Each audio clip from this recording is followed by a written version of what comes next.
sizlerle irmik helvası yapıyoruz. Çok malzemeleri basit, yapımı kolay. Şimdiye kadar hiç yapmayanların bile yapacağı, kolaylıkla yapacağı bir irmik helvası yapıyoruz arkadaşlar. 1 su bardağı irmiğimizi 125 gram tereyağı, 1 çay bardağı sıvı yağ, zeytinyağı, fındık yağı ne kullanırsanız ya da mısır özü yağı koyarak tenceremize başlıyoruz. Öncelikle yağımızı eritiyoruz. Yağımızı tenceremize koyduk. Erimeye başladı. Birazdan da irmiğimizi ekliyoruz.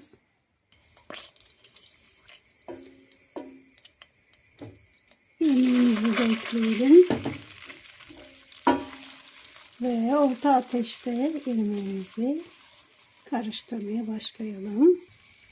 İrmik helvasının sırrı sabırla kavrulmasında.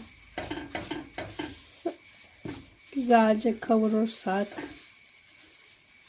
orta ateşte bir 15-20 dakika, fırından fırına değiştiği gibi ocaktan ocağa da değişiyor ateşin ağırlı olması arkadaşlar.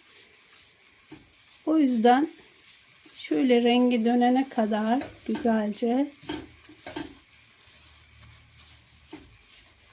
çevirelim. Dilerseniz buna bir kaşık un da ilave edebilirsiniz. Ama ben eklemeyeceğim.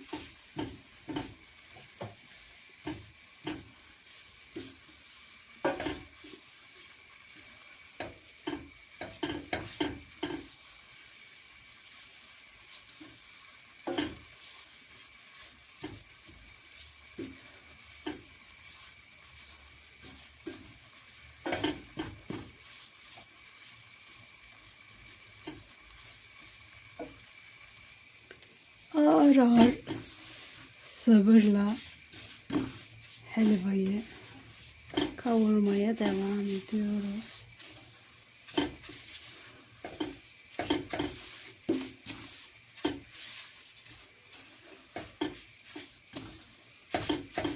Bakın çok da hafif de olsa rengi dönmeye başladı.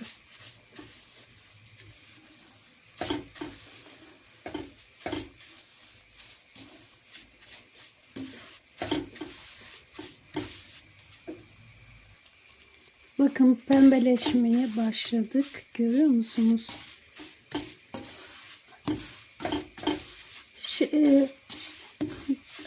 İrmiğimizin yanmaması için biraz ocağımızın altını kısıyoruz.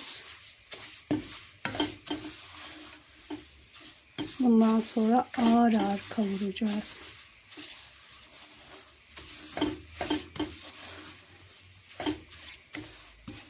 En güzel irmik helvası ağır ağır kavrulandır.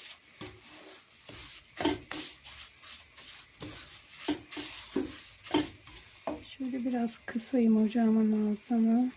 Evet, kıstım. Kavurmaya devam ediyorum.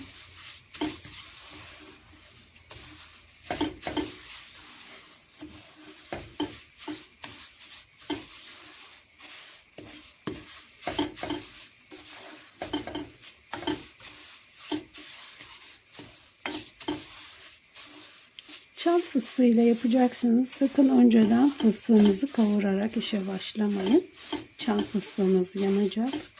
Çam fıstığını helvanız güzel bir kıvam aldığında şekeri, sütü ya da suyu koymadan koyup bir karıştıracaksınız. Bu zaten rengini hemen alıyor. Suyunu, şekerini öyle ilave edin. Ya da sütünü. Daha önce koymayın. O tariflere aldanmayın. Yanık bir çam fıstıklı helvanız olur.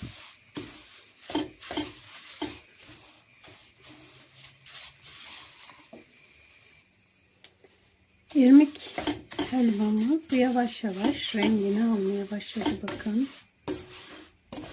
Sabırla kavuruyorum. Kısık ateşte. İrmik yeterince kavruldu. Yanmasını istemiyorum. Bir su bardağı şekerimizi, 1,5 su bardağı sütümüzü, yarım bardak daha koyacağım ama sıçrıyor. Bir kapak kapak. Şu yarım bardak sütümüzü ekleyelim. Ve yavaş yavaş şöyle kavuralım. Yine karıştırmaya devam edelim. Pardon, artık kavurma işlemimiz bitti. İrmiğimizin sütünü, şekerini çekmesini bekliyoruz. Ocağımızın altını da açtık. Bakın. Böyle kendi kendine sütün çekmesini bekliyoruz. Koyulaşmaya başladı bakın.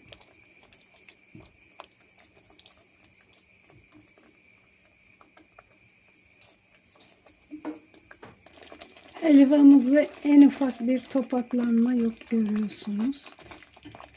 İpek gibi kıvamı.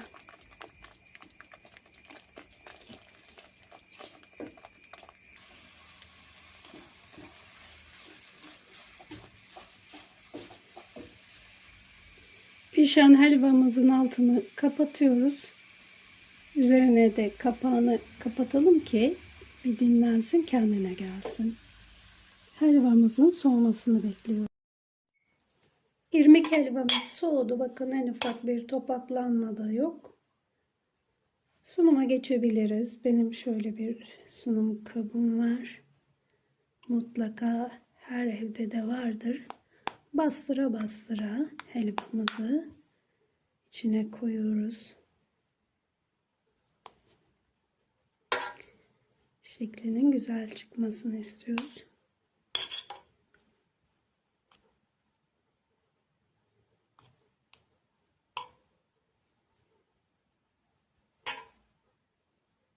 Helvamızı güzelce bastırdık. Bakalım nasıl çıkacak. Bismillah. Ters çeviriyoruz. Ve dadadam. Tamamdır. Artık süslemeye geçebiliriz. Şu ortalığı düzeltelim. Tabağımızın orta kısmına kırık fındık içi koyuyoruz. Dilerseniz fındık, fıstık, ceviz, ne dilerseniz, Antep fıstığı. Biraz da şöyle etrafına dökelim. Birkaç fındık koyalım süslemek için. Çubuk tarçın. İrmik helvamız yemeğe hazır arkadaşlar.